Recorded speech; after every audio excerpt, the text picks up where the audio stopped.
दूसरी निर्मली का नाम संयम। आप लोग निर्मली को समझते किसको बोलते हैं? हाँ, फिटकरी का नाम निर्मली है, जिसका केमिस्ट्री में formula K2SO4 Al2SO4 whole thrice 24H2O। ये फार्मूला दूसरी कक्षा में पढ़ा था। दूसरी कक्षा का अर्थ इस कक्षा में नहीं, कोई दूसरी कक्षा में पढ़ा था। गुरुजी भी कई सारी दूसरी कक्षा की बातें हम लोग को बताते हैं। हम लोग यही सोचते, क्या कर्नाटक में दूसरी कक्षा में सब कुछ पढ़ा दिया था क्या? चाहे वो गाय की कहानी हो, चाहे वो और बड़ी बड़ी जीवन की कहानियां हों, जब भी गुरुजी कहते इसको हमने दूसरी कक्षा में पढ़ा, तो एक दिन हमने पूछ ही लिया, आचार्य जी हमने सुना तो था कि आपकी कई कक्षाएं विद्यालय में हुई हैं, लेकिन क्या अन्य कक्षाओं में कुछ और? तो वो भी मुस्कुरा के बोल देते हैं, अभी तुम इस कक्षा में हो ना, दूसरी कक्षा को तुम पहचान नहीं पाओगे। इतना कहते ही समझ गए कि दूसरी कक्षा का मतलब इस कक्षा से दूसरी है, उसी का नाम दूसरी है, ना कि कक्षा 2 का नाम दूसरी है। तो ऐसे ही वो फिटकरी का फॉर्मूला, जिसको K2SO4 Al2SO4 whole thrice 24H2O के रूप में जाना जाता है, ये आज तक याद क्यों रह गया? क्या इसके बाद केमिस्ट्री को उठा के पढ़ा? जब जीवन की केमिस्ट्री और जीवन के इक्वेशंस और केमिकल रिएक्शन दूसरे बनते चले जाएं,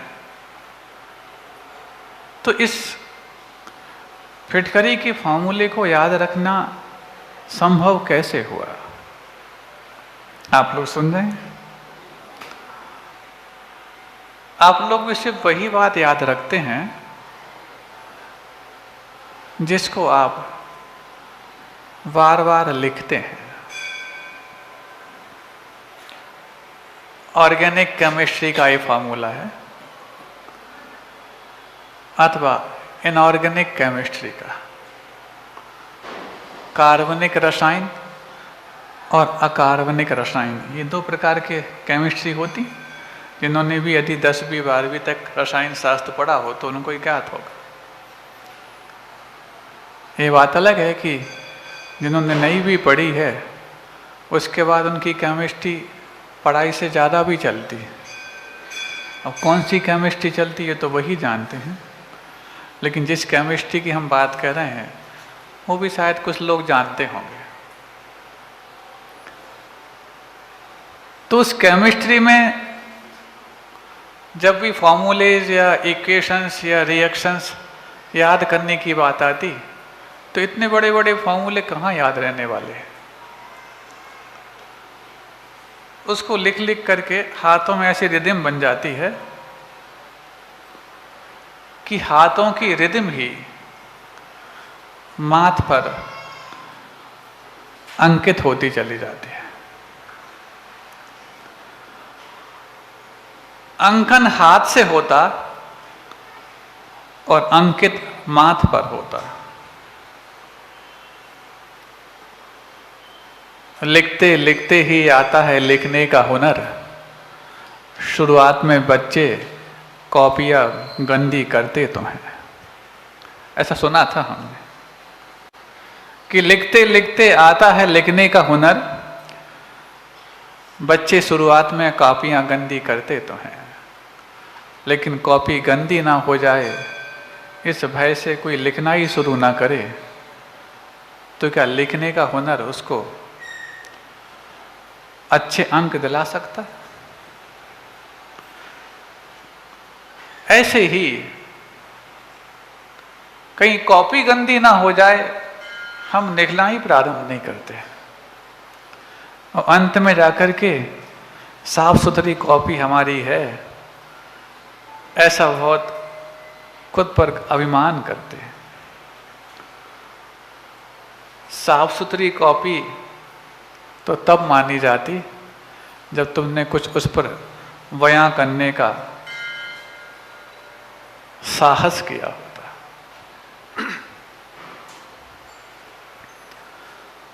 हम भी अपनी इस जीवन की कॉपी और डायरी को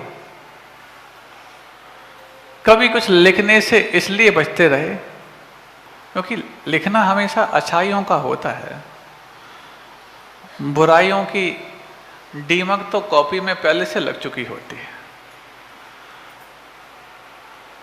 कभी जैसे अक्षरों को लिखने के लिए लेखनी उठानी पड़ती है, ऐसी दीमक को उस पुस्तक में लगने के लिए कुछ विशेष कलम चलानी पड़ती।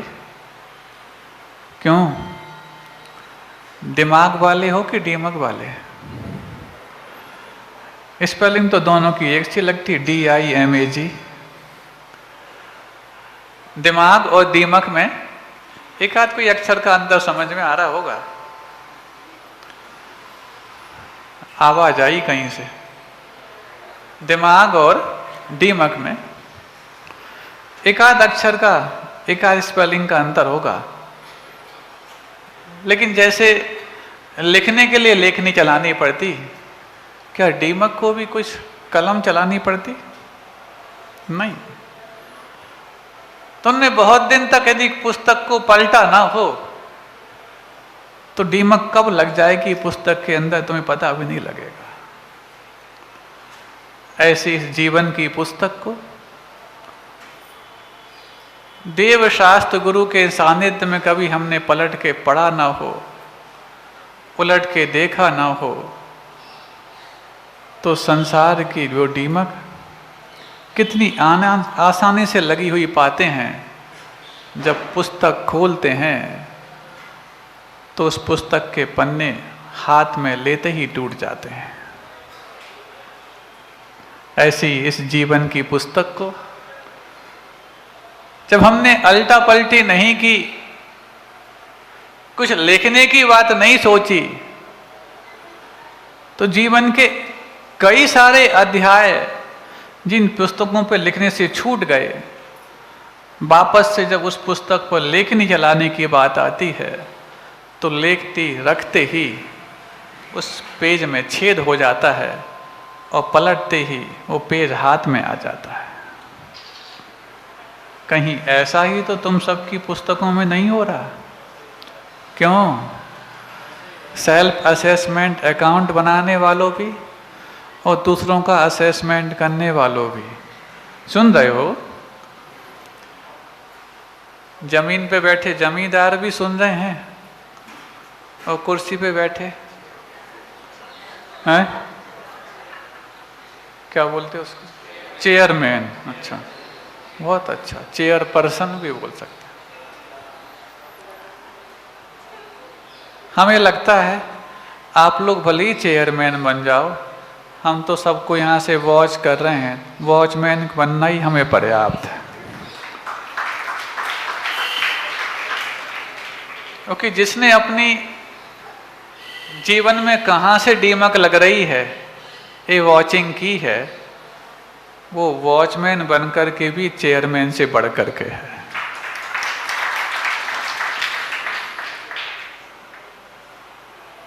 कभी भी किसी भी इमारत में और किसी भी भवन में प्रवेश करना हो तो सबसे पहले वॉचमैन ही मिलता है, चेयरमैन तो हो भी कि नहीं पता नहीं। इसलिए चाहे वो जमींदार हो, चाहे वो चेयरमैन हो भी कि नहीं हमें नहीं मालूम, लेकिन जब भी जीवन विकास शिविर में कोई आने का सोचेगा तो वॉचमैन तो अवश्य मिलेगा, इस विश्वास के साथ ही यहाँ पर आ पाता है। अब कहाँ कहाँ वॉच करना है? एक वॉच वो भी होती जो रिस्ट वॉच या वॉल वॉच होती, वो घड़ी के रूप में होती। वो घड़ी तो सतत चलती रहती, लेकिन सतत अपने चलने वाली जिंदगी को जो चलायमान ना हो जाए, ऐसा बार बार निगरानी रखे रहते, वही अपने जीवन को वॉचमैन का रूप दे पाते।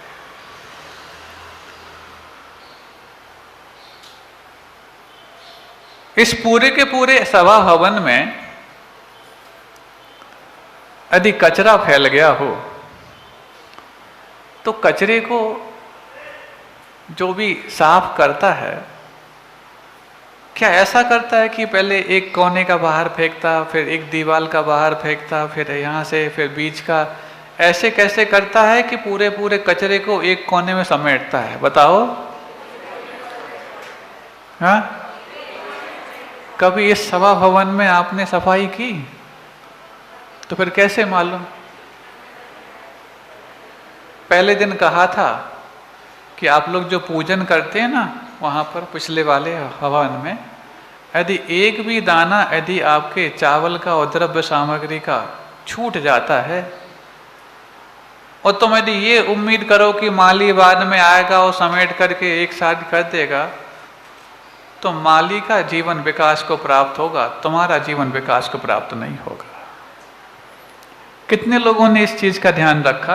कहा था ना पहले दिन। कितने लोगों को याद है? क्या आप जहां पर बैठते हैं द्रव्य चढ़ाते हैं और आसपास द्रव्य बिखराते हैं गली गली, तो क्या उठने के पहले उस द्रव्य को या चावल को एक एक दाने को बीन करके व्यवस्थित करके आते कि नहीं आते? कितने लोग करके आते बताओ? अपने हाथों से। सिर्फ थाली का नहीं, जहां बैठे उस चटाई पर भी कितने लोग उठाते? चलो उठाओ। 1 2 3 4 इस तरफ है, 3 4 इस तरफ है। इन सब के भी पॉइंट्स दिए जा रहे हैं, आप लोग को मालूम? हाँ हाँ, बैठ जाओ। अभी नहीं, अभी हमें बोलना है, बाद में आपकी बात में सुनेंगे अभी। तो इन सब के भी पॉइंट्स काउंट किए जा रहे हैं। अभी तो एक एक दिन के आप शिवरात्रि ऑफ द डे बन रहे हो। जब सिरमौर बनोगे तो पता नहीं जिस व्यक्ति का नाम आएगा उसके बारे में तुम सोचते ही रह जाओगे कि इसने ऐसा क्या कर दिया जो हमने नहीं किया। कई सारे सीसीटीवी कैमरे लगे हुए हैं, जो संकेत यहाँ पर बहुत सामान्य लहजे में भी दिए गए हों, उसको जो विशेष मान के पालन कर रहा है, उसी का जीवन विकास और जीवन विकास शिविर सार्थक हो रहा है। और जो ये सोचता कौन देखने वाला है, अटेंडेंस लगाने वाले तो 4 बार आते, चारों बार हम यहाँ उपलब्ध पाए जाते। ज़्यादा हुआ तो डांट डपट करके बोल देते, ये क्रॉस लगाया कि राइट लगाया, बता पहले। और हमारी पहले ये बता कितने दिन की तूने अभी तक एब्सेंट लगाई है। ऐसे भी शिवरात्रि हो सकते हैं क्या यहाँ पर? कोई बोलेगा, अब क्यों बोलेगा कोई? हाँ, ऐसे हो सकते हैं, क्योंकि अटेंडेंस लगाने वाला अभी थोड़ा सा बहुत हाईलाइट हो रहा है। जितने लोग महाराज को ढूंढने नहीं आते, उतने अटेंडेंस लगाने वाले को ढूंढते फिरते कि ये कहाँ छुपा बैठा है। हाँ, उस अटेंडेंस लगाने वाले को ढूंढने की बजाय खुद को ढूंढते कि हम इस शिविर में कितने अटेंड हैं। आप लोग सुन रहे हैं? महाराज आप ये सुबह का जो प्रवचन है इतनी धीरे धीरे क्यों देते?